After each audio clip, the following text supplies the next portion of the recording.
28 अप्रैल China ने वेनचेंग space craft launch site से एक रॉकेट छोड़ा जिसका नाम था लॉन्ग मार्च 5B।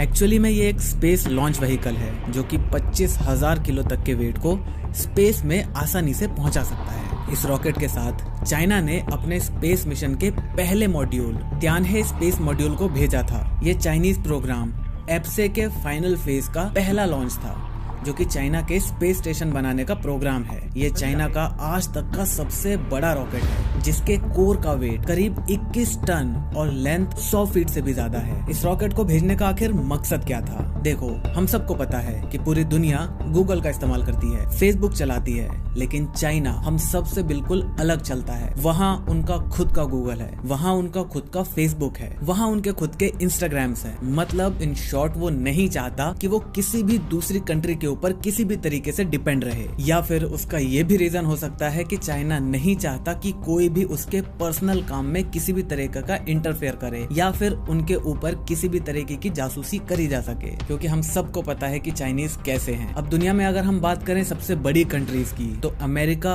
और रशिया के बाद चाइना खुद को ही ऐसा देश समझता है जो इन दोनों के बाद तीसरे नंबर पर आता हो। खैर, वो तो खुद को नंबर 1 समझता होगा, लेकिन फिर भी जो ओवरऑल देखा जा रहा है उसके हिसाब से अमेरिका और रशिया के बाद चाइना का ही नंबर आता है। तो जो चीज धरती पर है उसी चीज को क्यों ना स्पेस में भी करा जाए। चाइना का शायद कुछ यही प्लान था, क्योंकि अगर आपको नहीं पता तो मैं बता दूं कि सबसे पहले स्पेस स्टेशन जो बनाया था वो बनाया था अमेरिका ने, और दूसरा जो स्पेस स्टेशन इंसानों के पास मौजूद है वो बनाया था रशिया ने। लेकिन 2011 में अमेरिकन स्पेस एजेंसीज ने चाइनीज स्पेस एजेंसी के साथ काम करने से बिल्कुल मना कर दिया। वहाँ की एजेंसीज ने बोला कि हमें चाइना के काम करने का तरीका बिल्कुल भी पसंद नहीं है और वो हमारे लिए एक नेशनल सिक्योरिटी का इशू बन सकते हैं। और 2011 के बाद से चाइना और अमेरिका इन दोनों ने ही साथ में कोई भी स्पेस मिशन ट्राई नहीं करा। अगर चाइना को कभी भी स्पेस स्टेशन की जरूरत पड़ती है तो वो लोग रशिया के पास जाते हैं। अब ऑब्वियसली इसी डिपेंडेंसी को खत्म करने के लिए, या फिर मैं कहूँ कि जब वो दूसरे एजेंसी के पास जाएंगे, दूसरे स्पेस स्टेशन में जाएंगे,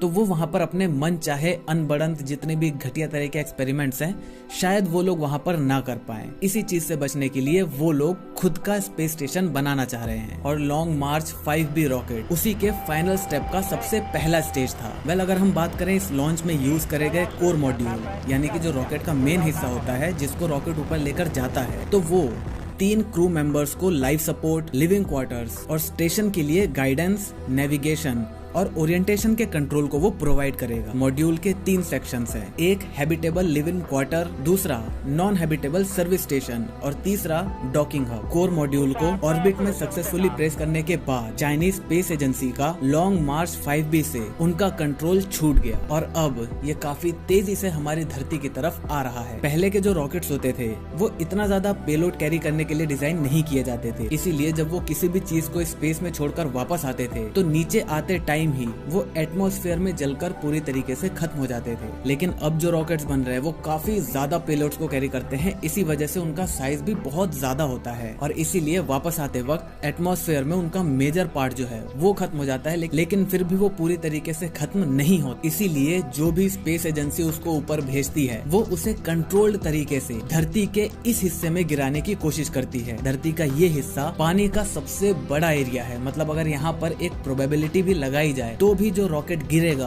वो कहीं न कहीं पानी के अंदर ही गिरेगा। तो इसी चीज को अकम्प्लिश करने के लिए वो लोग कंट्रोल तरीके से रॉकेट को वापस लेकर आते हैं। तो ओवरऑल जितने भी हमारे रॉकेट्स हैं वो सारे के सारे जमीन पर गिरते ही हैं, लेकिन इन अ कंट्रोल्ड वे। यहाँ पर चाइना से जो गलती हुई है वो ये हुई है कि उन्होंने अपने रॉकेट से कंट्रोल ही खो दिया है। तो अब वो खुले सांड की तरह धरती की तरफ आ रहा है और जहाँ उसका मन करेगा वो वहाँ पर गिरेगा। और सबसे बड़ी बात ये है कि किसी को भी ये नहीं पता कि वो कहाँ पर गिरेगा और उसके गिरने से कितना नुकसान होगा। चाइना अपने मिशंस को काफी ज्यादा सीक्रेट रखता है, इसीलिए उसने किसी को भी ये नहीं बताया कि रॉकेट का स्टेटस अभी क्या है। एक प्रेस कॉन्फ्रेंस में व्हीकल के कमांडर इन चीफ ने डी ऑर्बिट के किसी भी प्लान के बारे में डिस्कस करने से साफ मना कर दिया, लेकिन यूएस मिलिट्री के रडार ने ऑर्बिट में से एक ऑब्जेक्ट को डिटेक्ट किया है जिसका साइज अराउंड उस रॉकेट के बराबर ही है। रॉकेट से लगातार फ्लैशेस आ रहे हैं, जिसका मतलब ये है कि वो रॉकेट घूम रहा है और आउट ऑफ कंट्रोल है। रॉकेट करीब 8 मई के आसपास हमारे धरती के एटमॉस्फेयर में एंटर करेगा। चाइना ने ऐसा ही लास्ट ईयर भी किया था जब उन्होंने स्पेस में कुछ लॉन्च किया था और उसका जो रॉकेट था वो अफ्रीका के आइवरी कोस्ट की बिल्डिंग के ऊपर आकर गिरा। हालांकि उससे किसी को भी नुकसान नहीं हुआ था, मगर फिर भी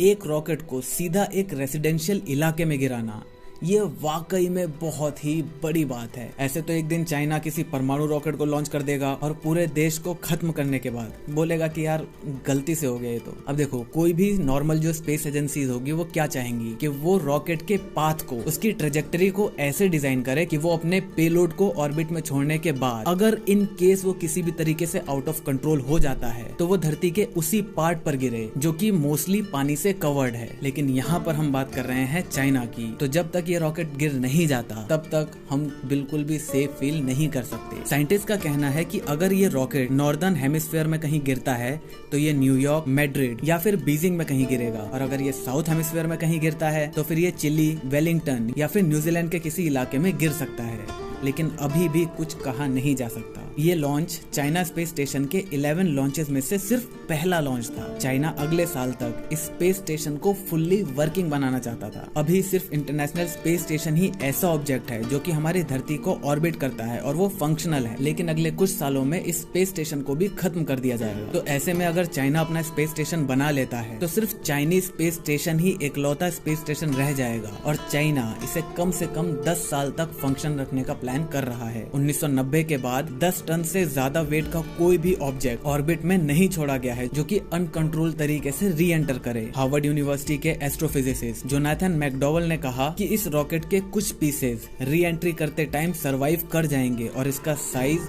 अराउंड एक छोटे प्लेन जितना होगा। अब आप खुद अंदाजा लगाओ कि एक गोली से भी तेज, छोटा ही सही लेकिन एक प्लेन साइज का ऑब्जेक्ट अगर गोली से भी तेज स्पीड से हमारी धरती पर आएगा तो सोचो वो कितना ज्यादा नुकसान पहुंचा सकता है। जोनाथन का कहना है कि अब इससे बुरा क्या ही हो सकता है कि चाइना इस बात से भी अपना मुंह फेर रहा है। तो बस ये थी लॉन्ग मार्च 5B की पूरी कहानी। कल या परसों तक का वेट करो और उम्मीद करो कि जैसे चाइना ने अभी लाखों लोगों की जान ली है वैसे ही ये नंबर्स में थोड़ी और ज्यादा अचानक से बढ़ोतरी न हो जाए। मुझे उम्मीद है आपको वीडियो पसंद आई होगी। अगर वीडियो पसंद है तो वीडियो को लाइक कर देना, चैनल पर नए हो तो चैनल को सब्सक्राइब कर देना, क्योंकि हम इसी तरह की ज्ञान भरी बातें आपसे करते रहते हैं। मैं मिलता हूँ आपसे अगली वीडियो में, तब तक जय हिंद, वंदे मातरम।